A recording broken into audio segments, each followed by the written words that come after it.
Welcome back to the All Purpose Pod for an All Purpose Life. Wherever you are today and however you're listening, today call me Mr. You, the podcast. We thank you again for making us a part of your morning, your day, and your week. We're your weekly mirror check before you go change the world, baby. You can find us on Facebook, Instagram, YouTube, and of course, the Twitter.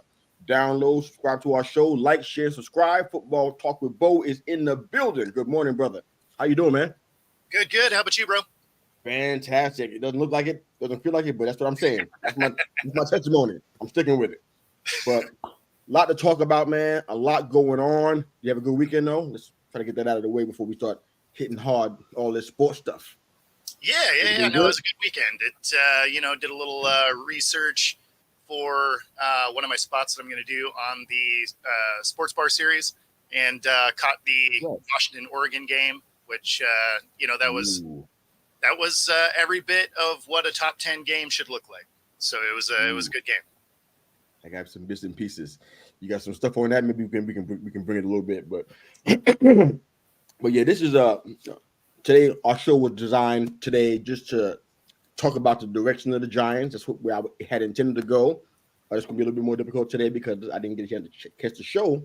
It wasn't a show for anybody from what I heard, but I didn't get a chance to catch the game, so I missed it. Circumstances outside of my control. We want to talk Bill Belichick and him potentially being on the hot seat or not, which is our poll question for today. Does Bill Belichick deserve to be on the hot seat? Also, the coaching carousel. A lot of head coaches potentially saved their jobs this week, or some may have sealed their fates this week as well. And we have our lines open up for viewer questions from all of you guys follow us on Twitter, YouTube, Facebook, etc. So if your team is causing you angst, we'll try to get through it together on this show today. We're here for you. But I was thinking a lot about crossroads in preparation for the show. For those of you who don't know what that is, a crossroad is an intersection of two or more roads. It's a really important stage of development. It's also a place of uncomfortable decision. Perhaps you're faced with doing something that maybe changes your life, but you don't care about how the change is going to take place. It could indicate two opposing thoughts or the inability to agree on one course of action or direction. We see that a lot in life. We see it a lot in sports. We see it a lot in family. Crossroads aren't easy. The options that may look similar in the beginning don't turn out that way at the end. So that first step makes all the difference. What would you say, Bo, is a huge crossroad in your life that you faced, and how did that decision go? Yeah, so I guess big crossroad for you and how to turn out. Yeah, well, I mean, jury's still out, I guess, but but I mean, Okay. I've gone through a few of them, right? So I mean, I spent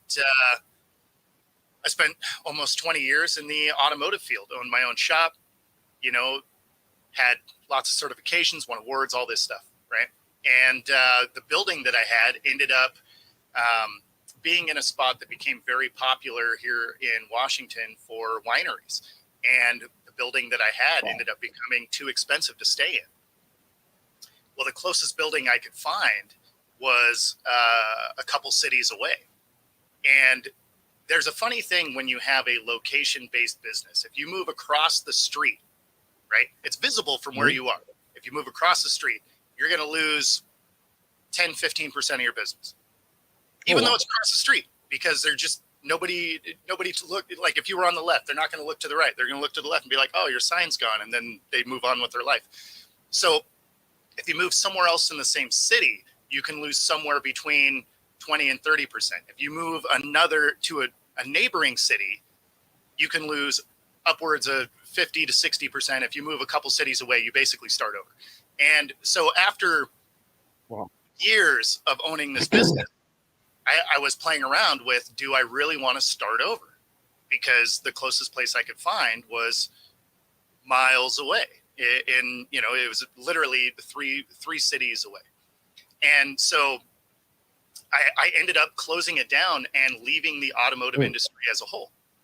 So it was a major decision in my life because, again, all my training, everything that I had done to that point had me on this path to work in the automotive field, own a shop, all of this. I owned all the equipment outright. So there was so many things that would have had me stay outside of the fact that I would have essentially had to start over from scratch, all these years in. And ultimately ended up leaving, ran another business. So then the next crossroads was me shutting that down and moving to Mexico for a while. Wow. Right. What a move.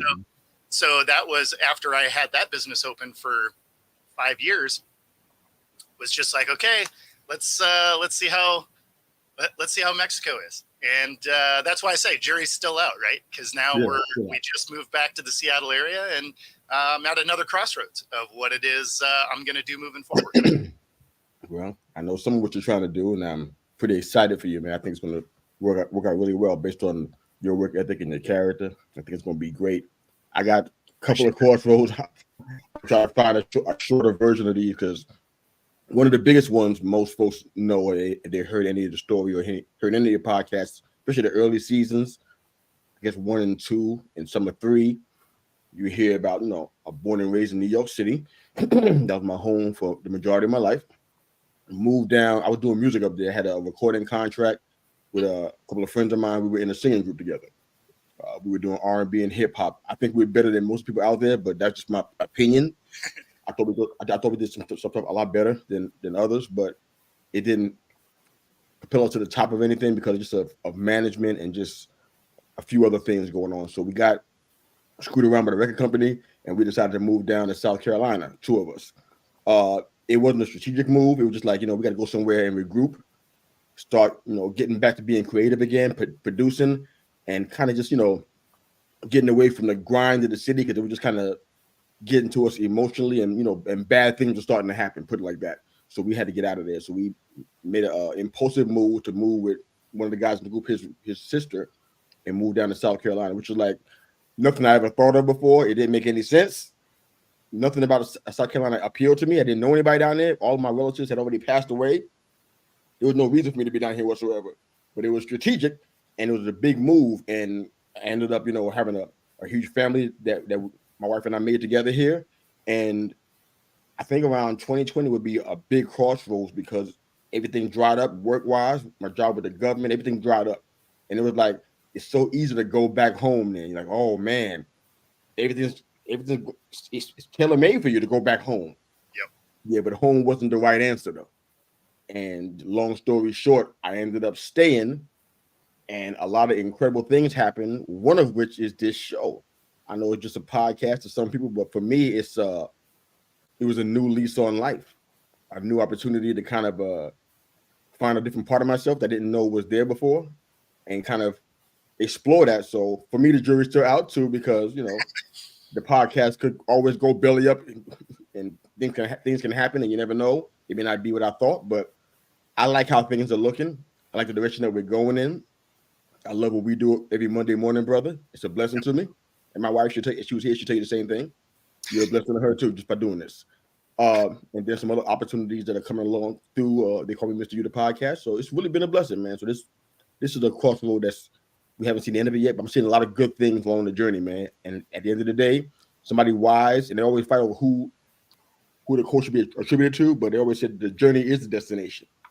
And that's something I'm learning about me, because I used to be driven, like, in athletics, whatever it was, driven to that goal, whatever that goal is, get there as fast as you can. But I don't want to miss the journey. So I'm learning how to enjoy the journey, because that's where I grow the most. Not getting to the goal, but what happens on your way there.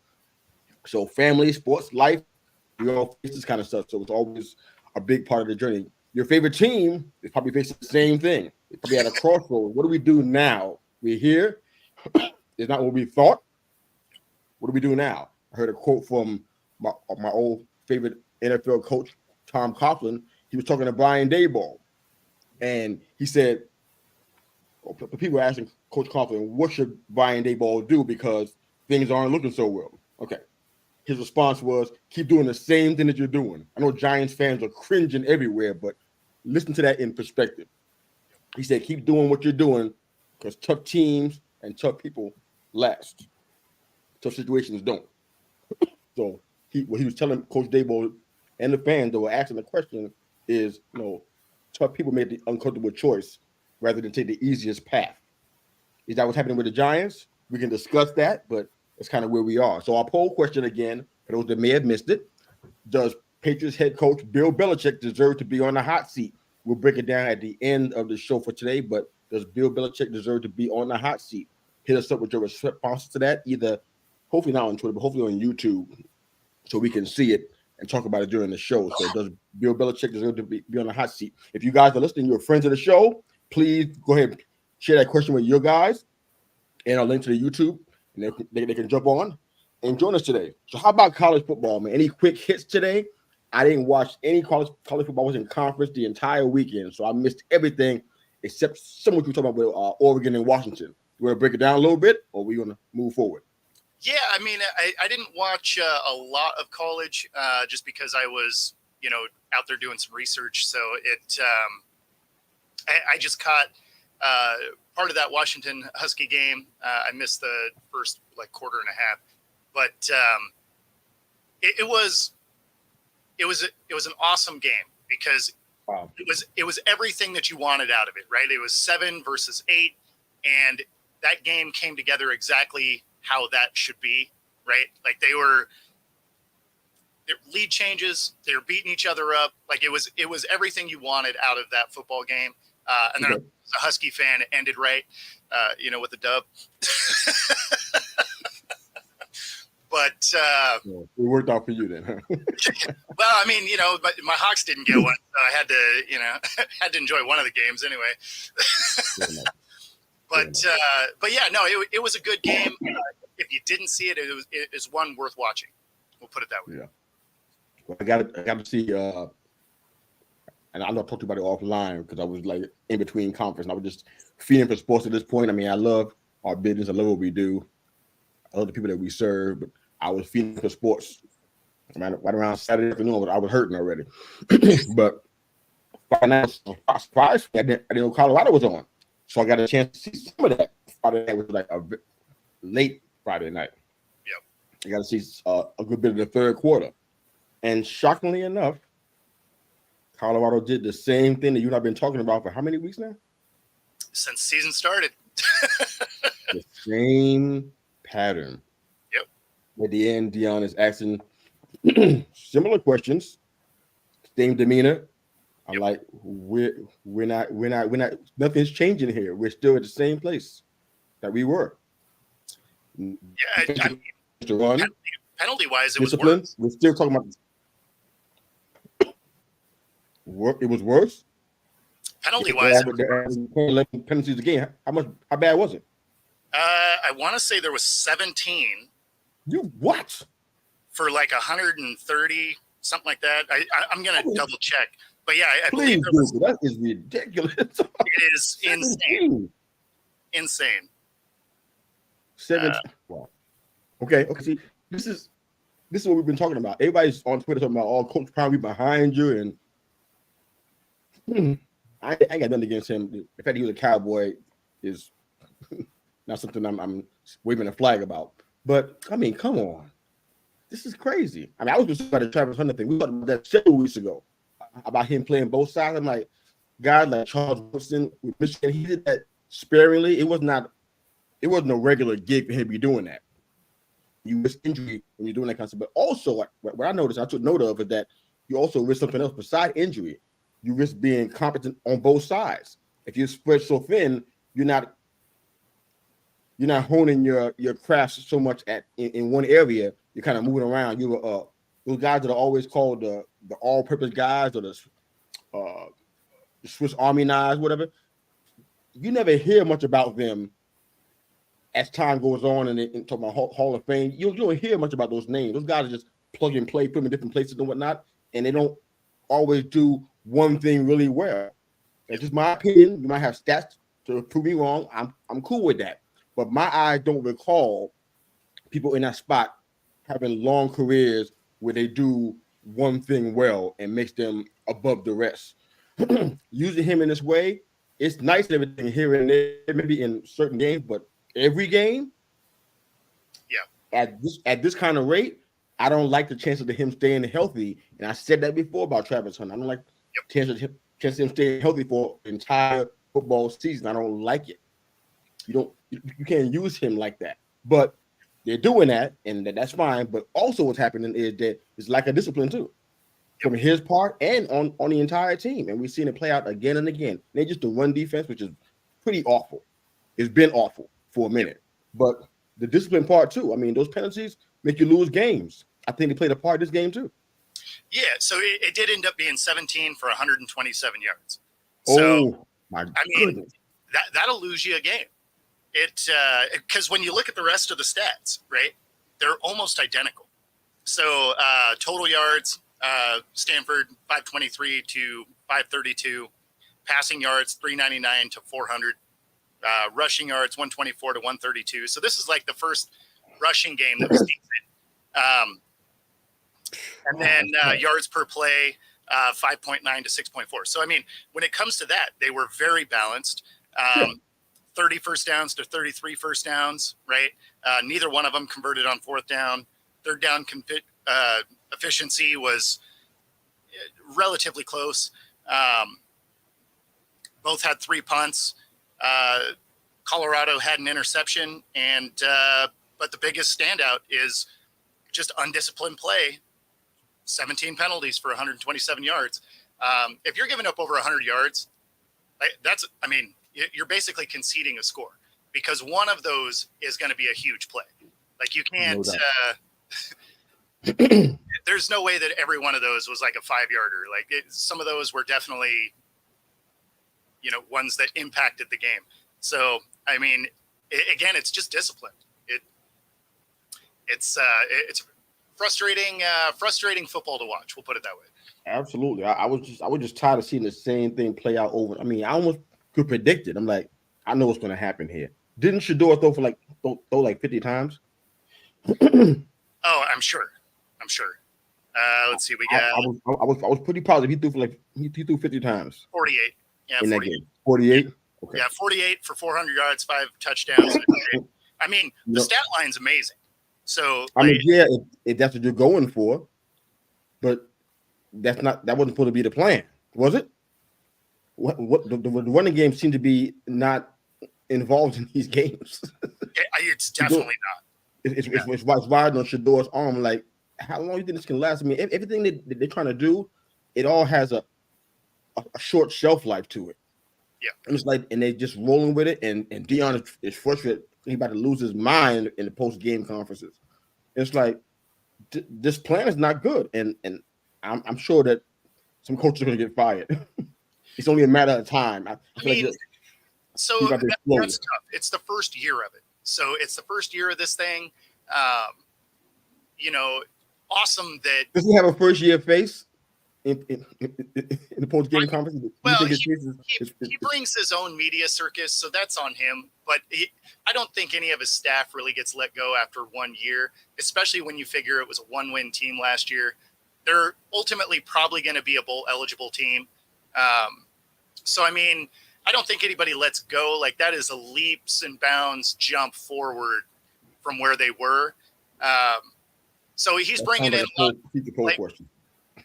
It's a lot of new players, right? Because, I mean, he's also stitching this team together, not making excuses. Like, this is an undisciplined team, period. But that being said, I don't think coaches end up getting let go after 1 year with that much success in the first year with a lot of moving parts. Because it's not like he brought back the team. Like, he literally let go 90% of the team, which he should, right? Because it's a 1-win team. But when you have all new coaches, all new system, mostly new players, it's going to be hard to be where the talk was. Okay. So now if they do this same stuff next year, then yeah, I bet coaches start disappearing off that roster. But I don't know. I just have I don't want anybody to get fired. I don't want Colorado to not win. I have no dog in this fight. Yep. We talk about him every single week almost because of just the media circus that's at play here for the most part. It's the noise around it. That's the only why I even bring it up, but I got a bad feeling about their DC. Yeah. Just I don't know what it is, but I don't think he's going to make it. And I don't know why, besides what I'm seeing, which is not good, I don't think he's going to make it. But you guys think even hearing from the Herb and Rob podcast, they kind of feel like you can't get rid of him. They only won one game last year. You can't fire them after improving. Yeah, I mean that's the thing, right? Okay. Like it's 1 year. There's a noticeable improvement. I hear you. Although I will address his other question there.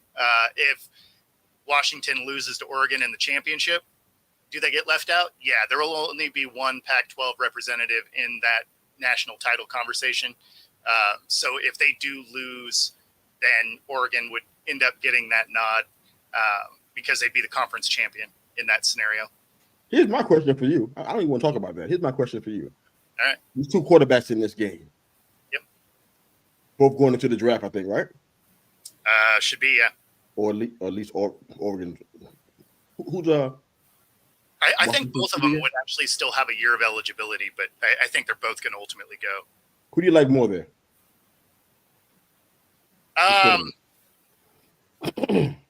think quarterbacks will start going higher and higher as this draft gets closer. It seems like that's what's going to happen. A win on quarterbacks again. Yeah, well, and there's quite a few that look good for this draft. I like Penix Jr. Out of those two. More than Drake May too, right?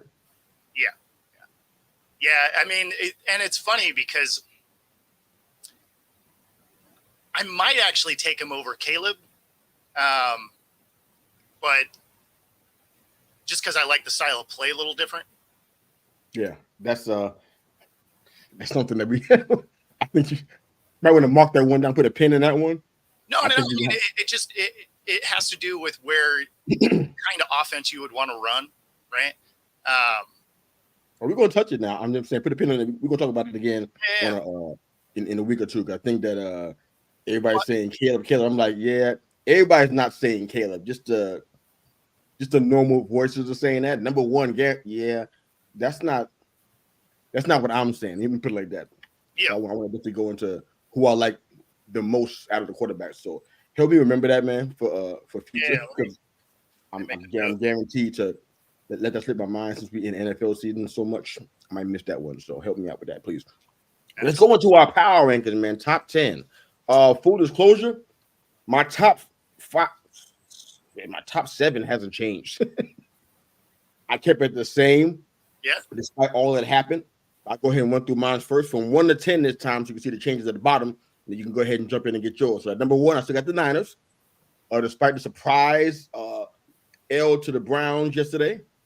Deebo Samuel and C-Mac went out with injuries. I'm not sure that's the reason why per se, but they clamped down on Ayuk as much as they could, and it was just a defensive showcase for the Browns yesterday. So I keep them at number 1. The Eagles, number 2. There's no longer any undefeateds in our league anymore, which is awesome. Now we can get some more parity going, right? Exactly. Yeah, so Eagles at 2. Chiefs still at 3. I haven't moved anybody.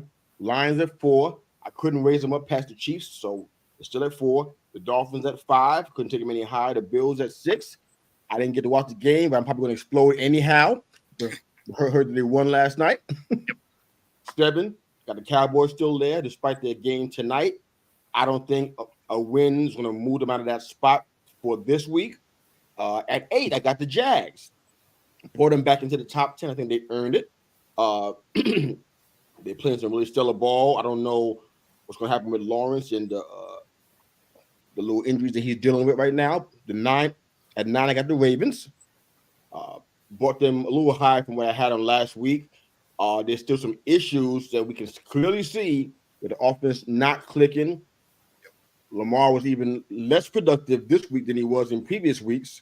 The offense seemed to be non-existent. Everybody's relying on either him running or somebody, a running back catching passes or rushing, something, one of those combinations of the two. So the offense is not looking great right now, but they're winning games still. So just really a strange dichotomy. And last, I got your Hawks there at 10. I dropped them a little bit because of the loss, but they're still in the top 10. Like you said, their offense kind of just magically disappeared yesterday. Yep. Geno couldn't get the ball in anybody's hands for some reason, but their running game looked pretty reasonable considering. What do you got for your power rankings, brother? 1 to 10? Yeah, so I still have the Niners on top there. That was a top 5 defense they were going against, so I'm not super mad at a defensive But you struggle. are shocked, aren't you? Oh, Aren't you shocked though? without a doubt, especially because they didn't have Deshaun in there, right? So to lose to what PJ Walker was interesting, Amazing. but that defense was the hallmark of that game. So there was just some things that weren't clicking. But that being said, I didn't feel like I had to move them off, at least not yet. I had KC move up into that second spot. I got the Lions moving into third. So I like what they're doing. And I like the way this defense is coming together. Aiden Hutchinson is leading the league in quarterback pressures. Go blue, baby. I mean, Detroit's looking like the real deal. Now, granted, it's still early in the season, but hey. It's still go blue. It's still go blue. Then I have the Eagles sitting there at 4. So wow. I had them drop a couple of spots because I have not liked their gameplay, even in wins so far this year. So for them to lose to a team they had no business losing to, that was, that one was worthy of sliding a couple of spots. So then I have the Dolphins staying at number 5. I had the Bills drop down a spot. It was, or 2 spots, I guess. So even in a win, they're really not playing great football. They've had a game here and there where it was nice, but then they've really just played inconsistently. So that doesn't scream top 5 power to me. They're a good team. They're a playoff team, but they don't seem like they're playing top 5 football. So then I have the Cowboys. We'll see. Obviously they play tonight. This could be an interesting game. I'm actually really looking forward to Monday Night Football.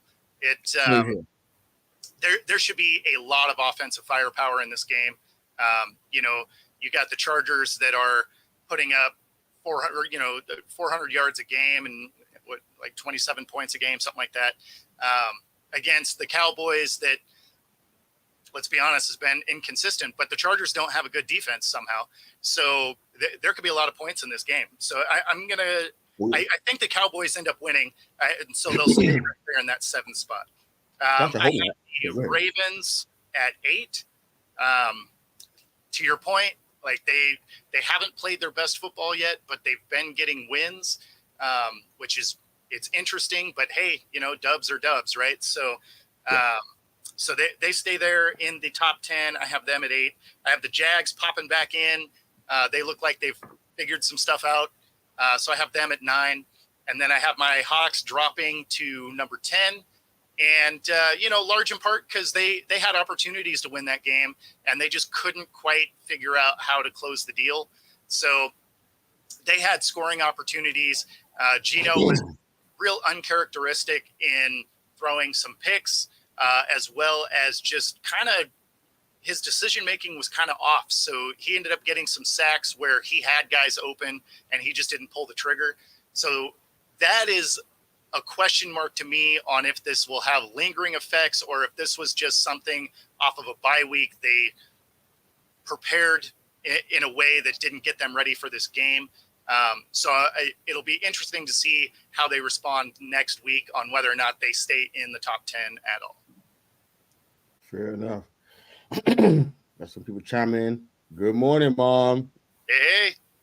I knocked my coffee out. Guess you're still working on yours, but great to see you. Thanks for joining us today. I know your baby boy is happy to see you here. Absolutely. Let's jump into week 6, man. So what are we looking at? You want to start with the Broncos and Chiefs? I don't have a lot there. I got to get a little bit in, but that was still a travel day for me, so I didn't get a chance to dig too deep. I think the biggest concern going into the game was Travis Kelce and a non-contact ankle injury. He had 124 yards in the air, so I think he must be good enough. Yeah, I mean, they just allowing offenses to average 36.2 points a game. So I don't know if that's they're playing a part as well. I'm sure because it's not pretty on the Denver defense side. And at the same time, the Chiefs, your reigning world champions, struggled against Denver on third down, man. Yep. And it was like, why? It was like something you saw continually happening throughout the course of the game. Or getting bottled up on short yardage situations, couldn't rush. I mean, I don't know what's going on. I don't know if Pacheco isn't hurt, is he? I don't know what's going on. I kind of expected a lot of great things to happen with him. The Chiefs as a whole couldn't turn their red zone trips into touchdowns, man.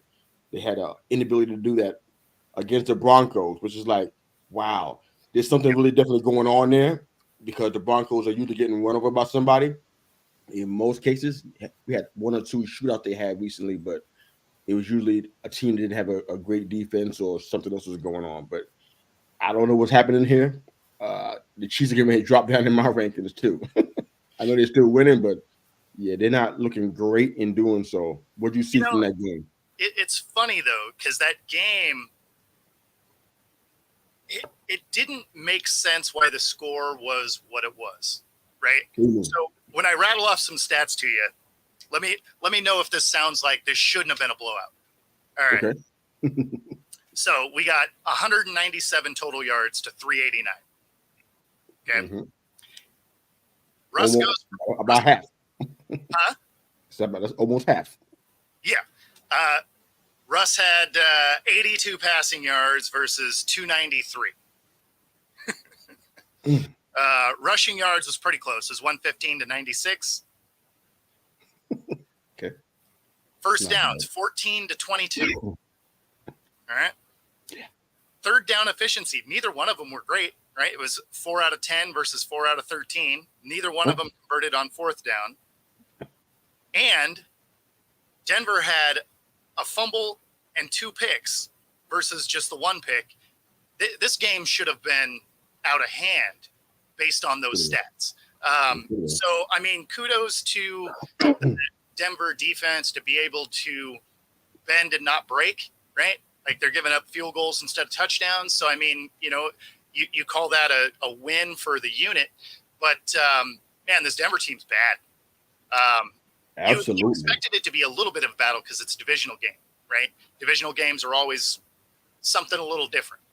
But based on that stat line, that score could have easily been way different.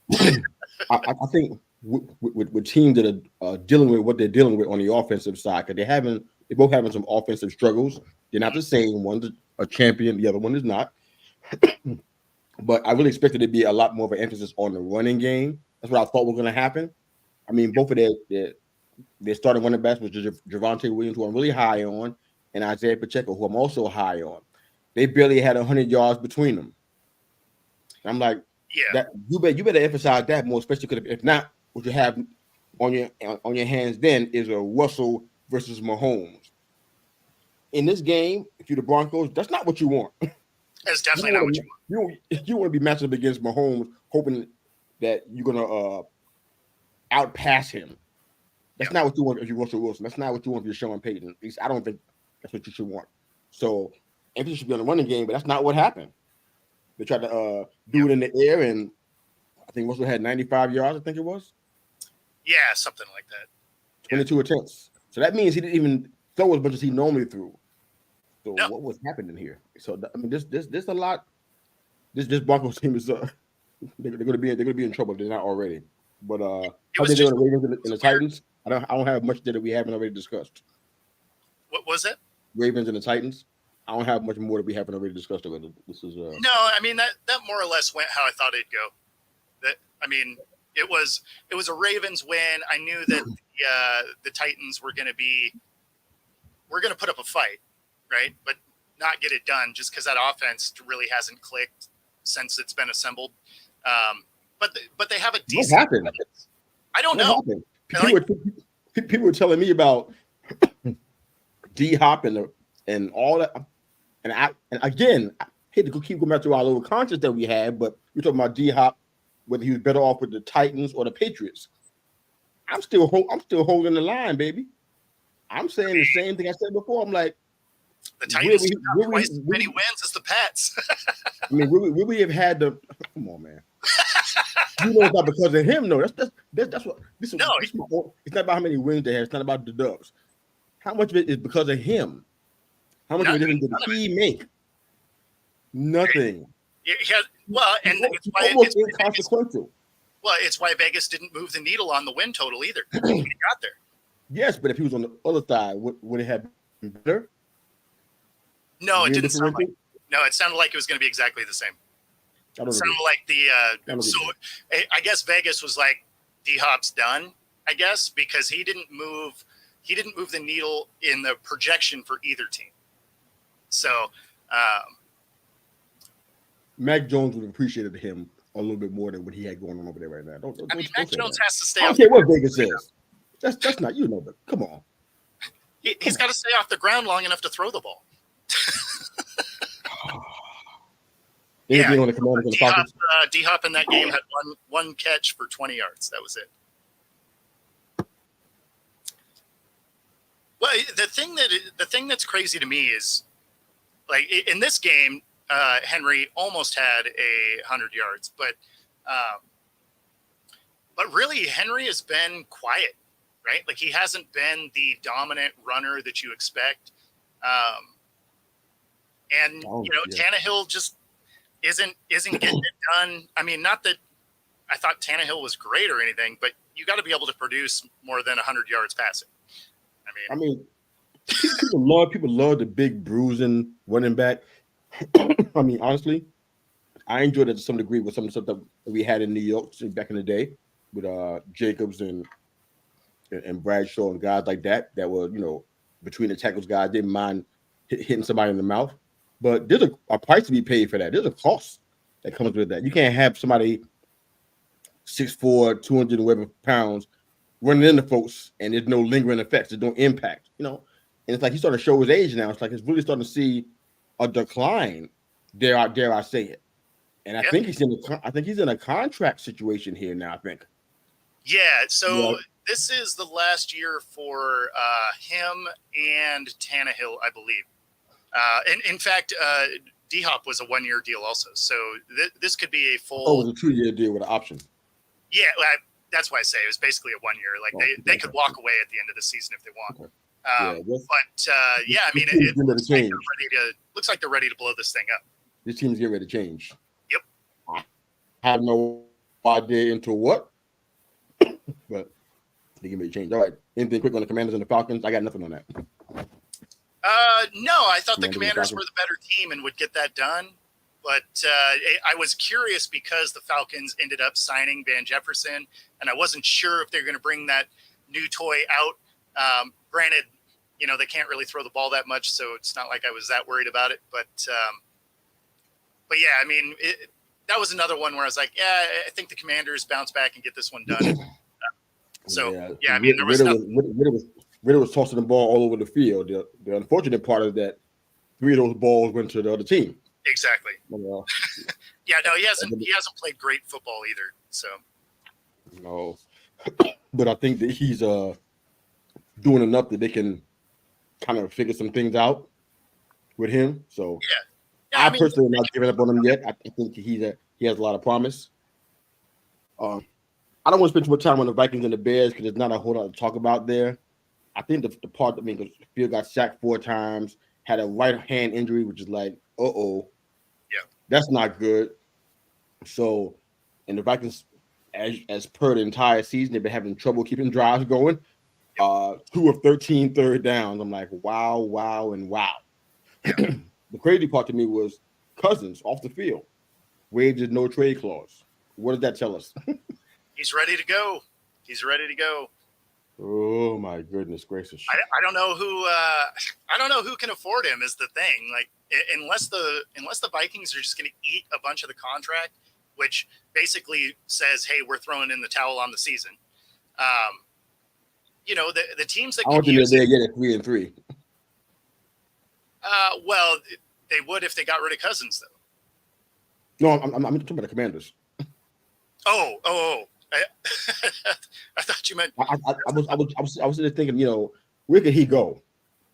Where he can, where they can pay for him. Maybe Tennessee has money. I don't think they do. I think they got some issues financially too. But maybe the Titans wouldn't mind Cousins. I don't know what's happening in Minnesota. I don't know. I don't know if the Vikings are looking at this guy long term.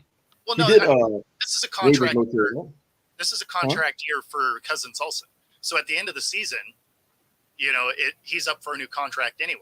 So like the Titans wouldn't go after him because they're not a quarterback away.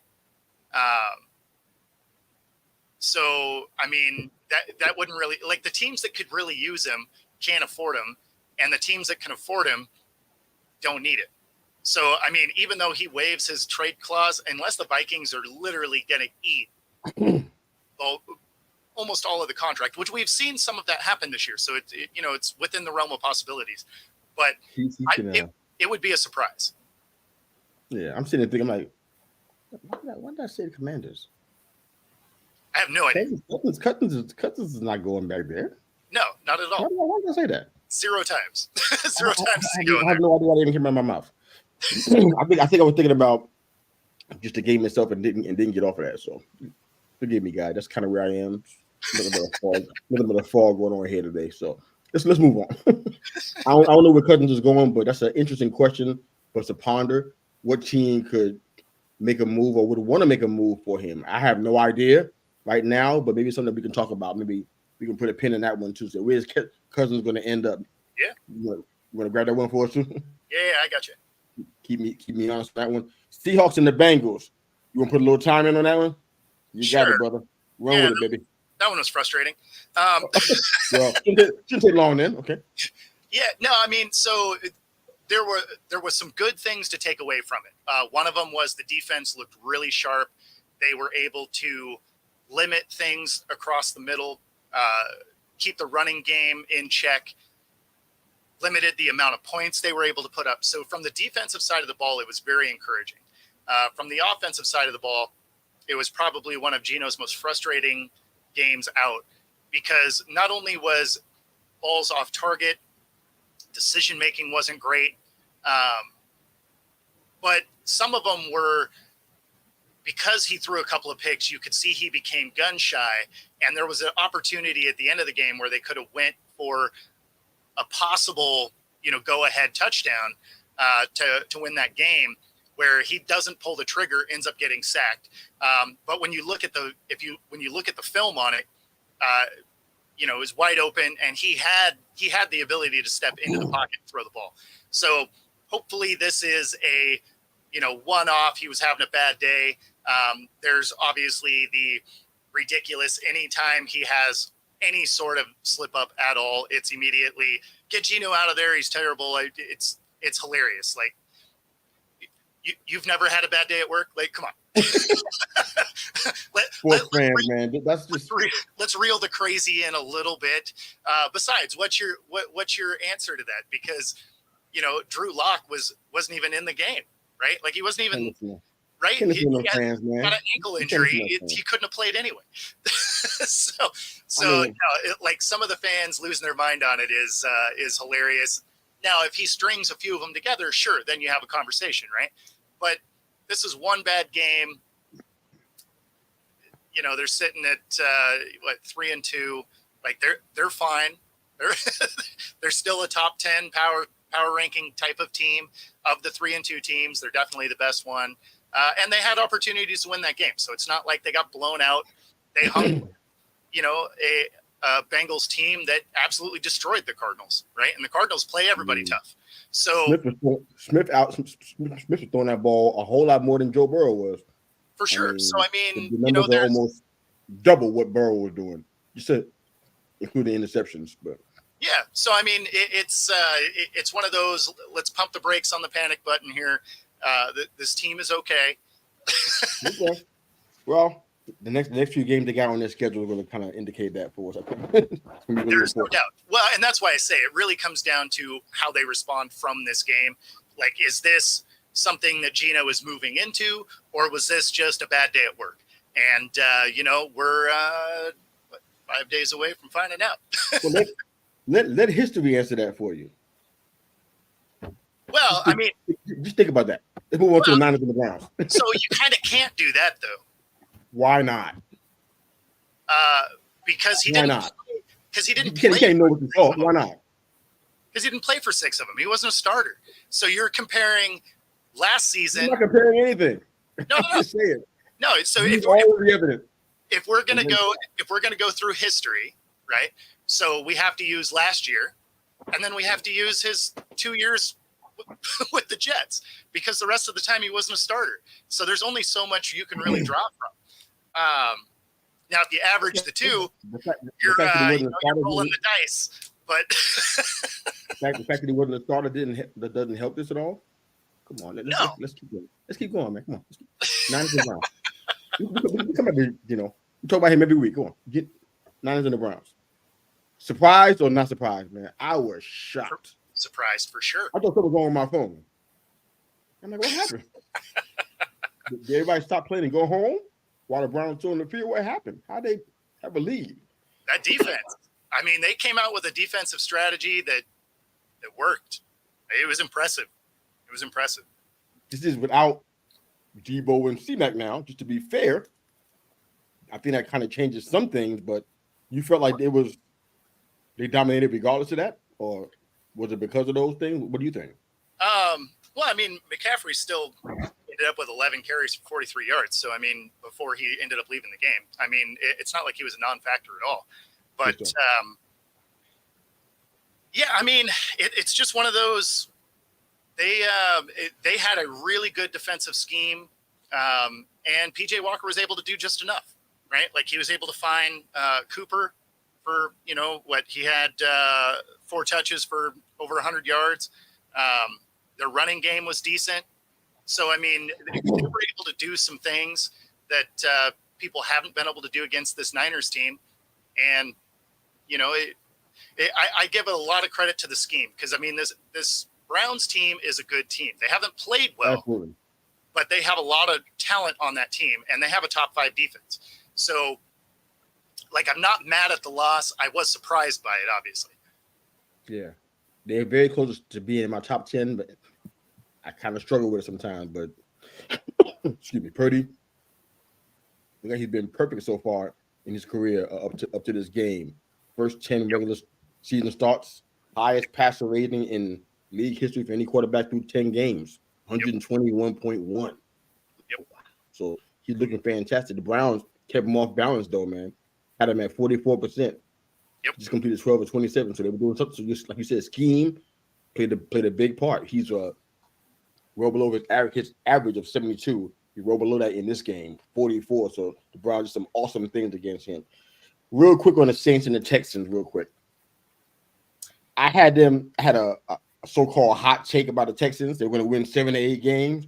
I'm liking my chances even more right now. Are the Texans for real? When they came into this game, I'm not sure how you and I picked Saints and the Texans. Bless you. I thought I picked the Saints. I don't remember who I picked, but Derek Carr, man, had some struggles. But they both had an exceptional run defense. I don't understand the whole with the running game. Again, this is another story where their 2 primary running backs, Alvin Kamara and Devon Singletary, barely combined 100 yards between them. Yep. That's something you should emphasize, especially with teams like this that are built the way these teams are built. You should be specializing in emphasizing the run, but that's not what's happening. They're going in the air. Carr versus Stroud, the other match we were talking about a little while ago. And Carr threw for 350 times for 353. Yep. 1 touchdown and 1 interception. And Stroud was just a little bit under what he'd normally been doing, but dug out the win, man. And he starts on Saints and Texans. If not, we'll keep moving to your favorite guy in the whole league. You ready to move on to that? Sure. You ready for that? Colts and Jaguars. I don't have anything to say, but I only have one question. I'm going to talk about the game and all that happened. I'm going to say, how did Minshew do? That's my only question I have for you today. This is your golden boy. You called him the next Ryan Fitzpatrick. I'm telling you, so I think you everybody else but you, Bo. I think you think that means something. Is not the guy that you made him out to be. How did he do, brother? I think you think that means something different than it does. Ryan Fitzpatrick didn't tear the cover off any balls out there. Like he won some games, and he actually would do this exact stat line. He'd throw for 329, a touchdown, and 3 interceptions, and then he'd have a random game where he'd throw for 350 and 3 tugs and a pick. So I mean, he's exactly why I said he's that Ryan Fitzpatrick. I don't think you understand what that means. Like, I'm not saying he's Joe Montana. Like, I'm saying he is a very mid guy that is fun to watch. They called him Fitzmagic for a reason. Yeah. He did some really good things, and I'm going to say it was more than the bad stuff because I don't have the data in front of me, but he did a lot of good things that were like, wow. So I never said wow about Gardner Minshew, but you. So let me tell you let me tell you why that's not the case. You realize he played on like half the teams in the league, right?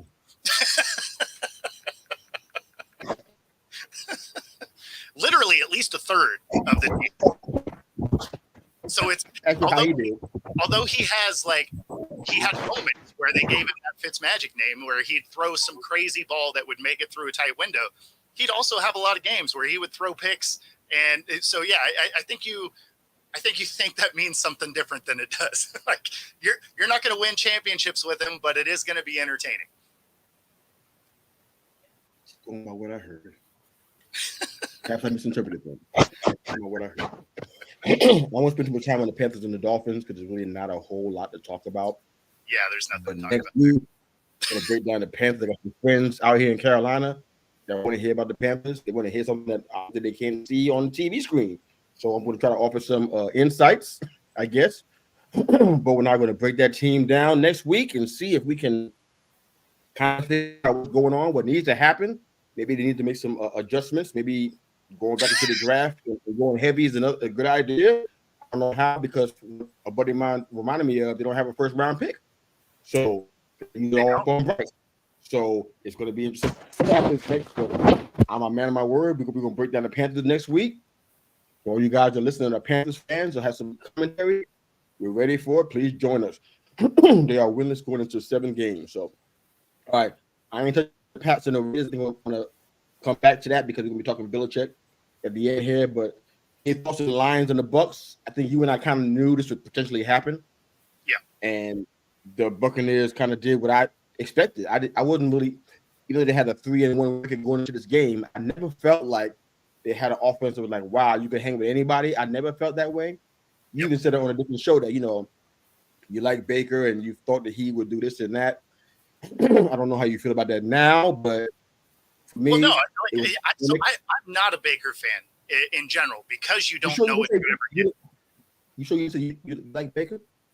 You didn't say that? No, for sure. I pick against Baker every time because I never know what he's going to do. I thought I heard you say something on another show that we were on together about something good about Baker. I forgot what you said. You sure?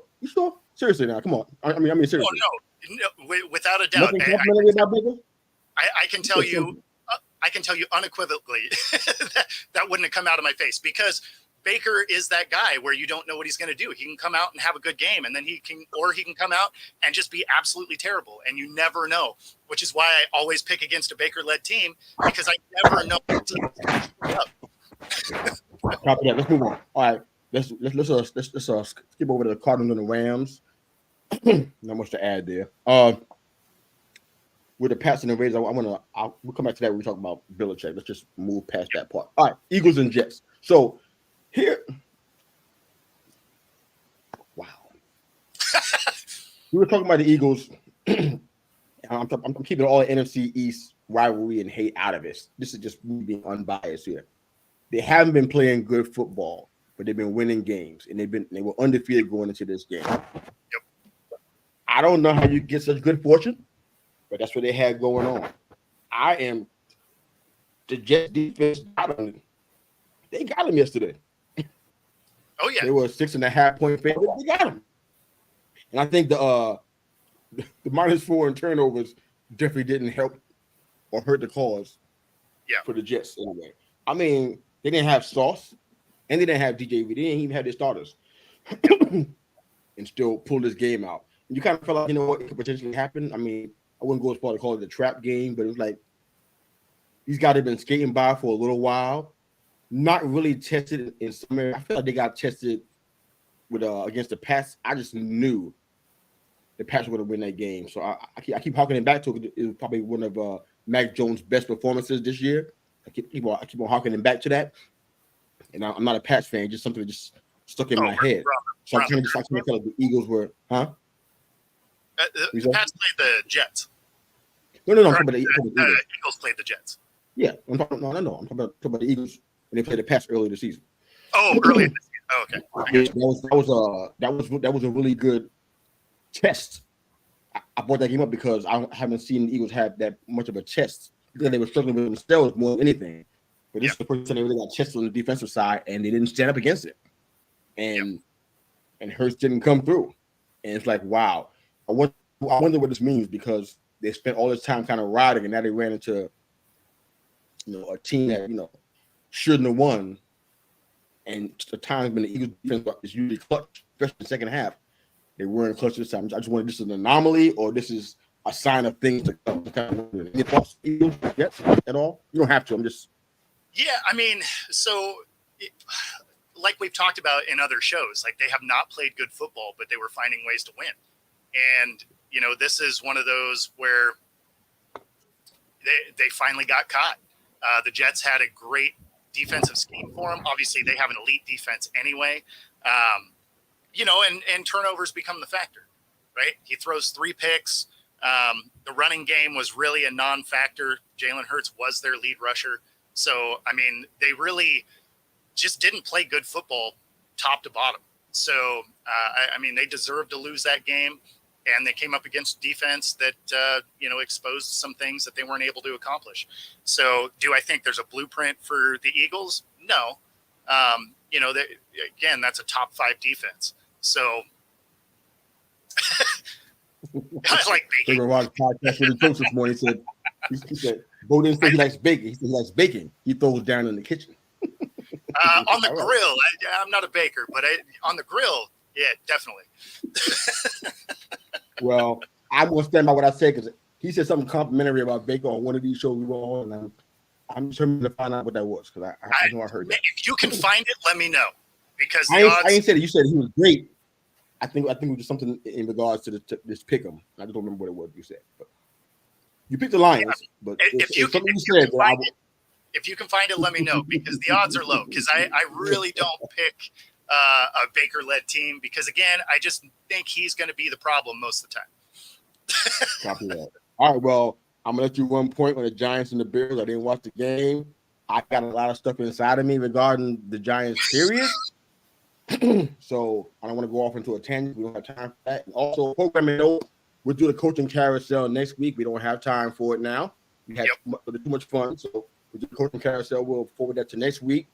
We talk about the coaches on the hot seat, or coaches that should be on the hot seat. We'll discuss that next week. Giants and Bills.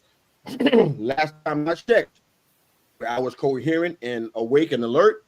They were up by 6 at the half. They were. After that, I could take no more of my physical condition, and crashed, and didn't see anything else that happened. So, what did you see? You mentioned some stuff off air, man. What did you see? So, one of them is your defense showed up, right? Like they came and were giving the Bills problems in every aspect of that offense. You also had Saquon show up, right? He goes for almost $1, which that team needs. Tyrod Taylor wasn't quite capable enough to get the job done and get in the end zone. The biggest thing is there were 2 huge letdowns, one at the end of the first half, and of course the one at the end of the game. Now, the one at the end of the first half really affected what happened at the end of the game as well, because they were on the 1 and they hand it off to Saquon. He doesn't get the yard, and they run out of time. It looked like Tyrod Taylor checked out of a play for a running play. They don't have a timeout with only 12 seconds left. You don't have enough time to set the ball and spike. Okay. There's just not enough time there. So it was terrible clock management. And, it was bad play calling, because they ran in a play where he had the opportunity to check into a run play. If that's a play right, man, if that's a play right there that you're I know running. one thing at least. You can't run in a play that has a running option if you don't know what your quarterback's going to do, right? So if you're going to run in a play that has, audibles from it, they better all be pass plays if you're not totally sure what your quarterback is going to do. So he hands the thing off. Saquon doesn't get the yard, end a half. You should have been able to at least have an incomplete pass there, kick for 3, right? Like you should have 3 going into the half. So it should have been 9 points there. Let's say they don't get it. Let's say it's 9. Then you get to the end of the game. They get the ball back. Bills score a little too fast. They drive down. They weren't able to convert on a 4th down, but they were close enough to kick a field goal. If they would have made that first one, that'd have been the difference in the game right there. So it really came down. Where do I begin? It came down to coaching and clock management because the team did just enough. They could have won. Yeah, this is so frustrating. I didn't even watch the game last night, and I'm still frustrated. How is that possible? I'll be apoplectic if I actually watch the game. I mean, come on. I've seen one of our Twitter fam whose name escapes me. If you guys are listening, you know that you put this quote out there or this post, feel free to chime in. But one of these guys said that Tyrod never stopped looking down the field. I guess as opposed to DJ. I'm like, so frustrating. I mean, is that what actually happened? I mean, is that really a fair assessment? I mean, that's all I saw regarding the game. I'm like, I think DJ looks down the field. No, I mean, so look at his feet. I mean, I don't understand. I don't understand that because I think fans want him to throw deep passes all the time, but right now he didn't have time to do a lot of that. There's definitely not time. So I guess it depends on what it is they mean by that comment, because one thing I will say that Tyrod Taylor was doing different than Jones is when he scrambles out, he ran a lot more like Wilson used to, where he would scramble and still be looking downfield to throw the ball. Whereas when Daniel Jones starts to scramble, he starts to tuck it and run. Right. So if they mean he was always looking downfield in that way, then that's actually not a bad thing. Now, if he's just looking to huck the ball as far as he can, I mean, obviously that's a problem. So I guess it depends on what it is they're talking about there. I don't want to add context to something that may not be that, but I think they mean the other option. I don't think they're comparing it like that, because I mean Daniel Jones, he is going to be a threat to run. For sure. And we need that. That's a good thing, but I think people are just clamoring for them to go down the field more. But again, you need more time, because he spent so much time on the ground. Like, if you're expecting him to stand in there and try and throw for 40, 50 yards, he's going to get murdered before he ever has that chance. Especially when the guys are blocking each other. I mean, it's really impossible. But there are times, just to be fair, on the other side of this, because I always try to be fair, especially about this team, because I'm biased to a fault. So I work my darn to try to not to show that on this show all the time. Yep. But there's times where the pocket was clean and he'd run out of it. Yes. Well, or he would to be fair, overlook pass. I mean, for example, just a quick example. Yesterday during the Dolphins game against the Panthers, it's against the Panthers, so just take it for what it's worth. Sure. The Panthers rushed Tua. I don't know how many times it was. They probably blitzed him almost double-digit times or something close to that, right? Yep. And he was almost 80% against the blitz. So he didn't crumble under the fact that they were running the blitz against it. He conquered it pretty much every time it happened. Yep. And they kept doing it for some strange reason. But, when we get blitzed, there's usually an open man probably about 5 yards away. Daniel Jones doesn't seem to see him. Yeah. Which is amazing to me. So he doesn't get credit for because the O-line has been not so great. They sucked, to be honest with you. Yep. You know, but that's not there's something that he's at fault for, and we got to own that part. Are we going to have time for Belichick on the hot seat? I mean, we're at $1.05 already, man. We are just rolling. What happened? It's a good hour. Yeah, I don't want to talk about this next week. So let's deal with this and shut this puppy down. All right. So the time that we got left, we always going to the OT. This is right. Good, having fun though. I like it. All right. So under Kraft, the Patriots never had a 30-point loss in the same season. Sure. Until recently. Yep. Belichick is 71 years old, trying to hunt down that all-time coaching wins record. He's at 299 right now, I think. I think he needs 18 more victories to beat Don Shula's record. Here's my question. Like 5 years at this rate. Huh? That's another 5 years at this rate. Woo. I don't know how that happens, but what's Kraft going to do? Because Kraft is one of those guys, I don't know how much you know about him besides what you hear about in the news, which sometimes isn't great, personally. But he seems to be pretty unemotional when it comes to stuff like this. Sure, he doesn't like to lose. Will Kraft let Belichick break the record and deal with the humiliating losses based on his past cachet? Or will he allow accountability to step in for what the team has become and make a change? Maybe he'll strip Belichick of his power as GM and just retain him as head coach, or move him completely and bring somebody else in. Because right now, the wide receivers can't get separation. The O-line can't block. The defense can't stop anybody. Injuries across the board. Zappy, who I like, isn't much better than Mac in terms of production goes. Special team, which is probably the best part of their team historically. I mean, special teams is one of the main reasons why the Patriots were doing what they were doing. You can say Brady and Brady only, but special teams was a big part over the years that they were winning. They won a lot because of special teams. Well, and they had a good defense. It's been awful. Special teams have been awful. 2 pick sixes in the past 2 weeks. Can't score touchdowns. Yep. Just ugly stuff. No playoffs in 3 of the last 4 seasons. First time in, I think, 23 years.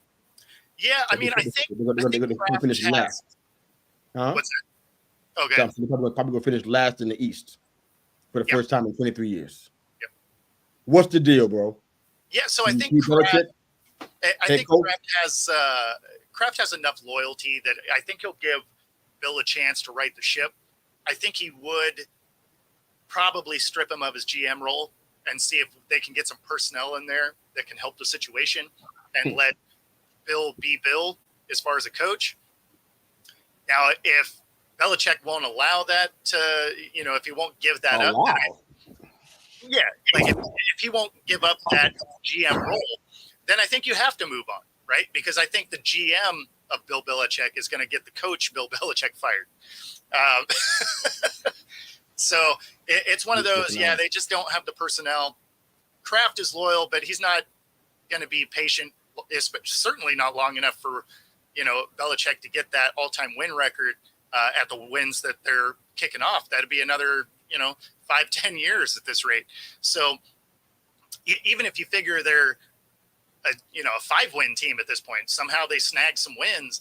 I mean, you have to endure another 4 years of terrible for him to get that record. I don't see Kraft allowing that to happen.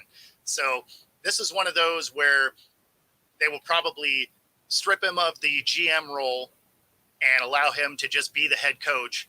And then if Bill isn't about that, then Belichick probably isn't on that Patriots coaching staff anymore.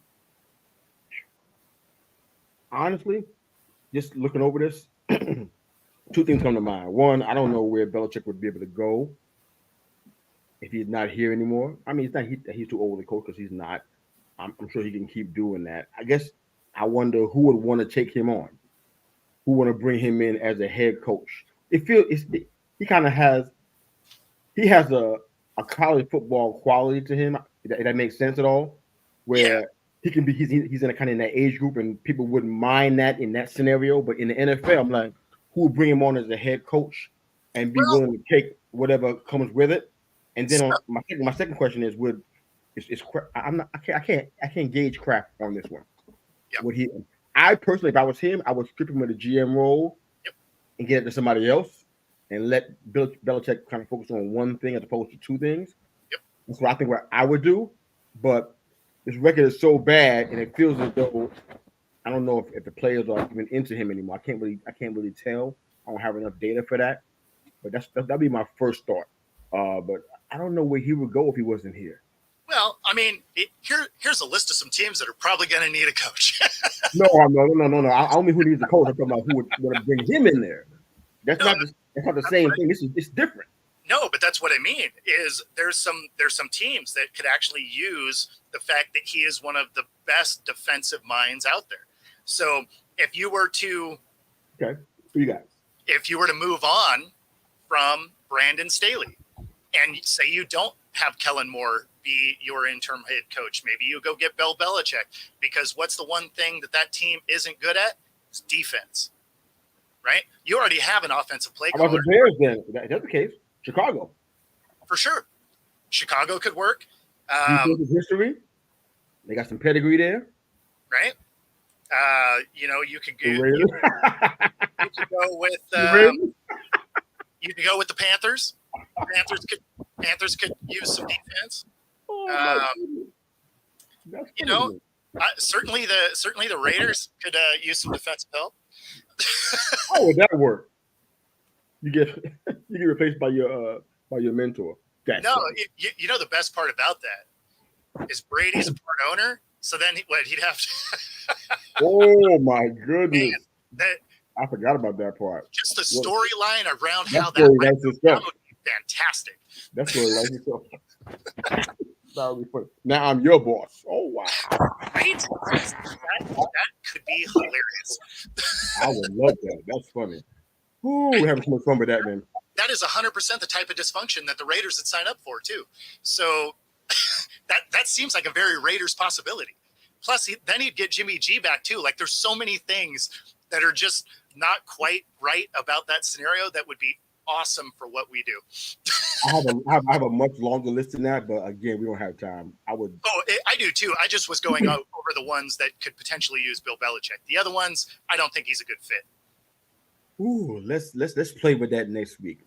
Make that part of our primary discussion. But we're at the end, brother. Wherever you guys are today and however you listen to They Call Me Mr. U, the podcast and Football Talk with Bo, we thank you again for making us a part of your morning, your day, and your week. We're your weekly mirror check before you change the world. We're having too much fun, but please continue to like our show, share us, subscribe. Go change the world, baby. We thank you again for joining us. Have a great day. Take it easy, guys.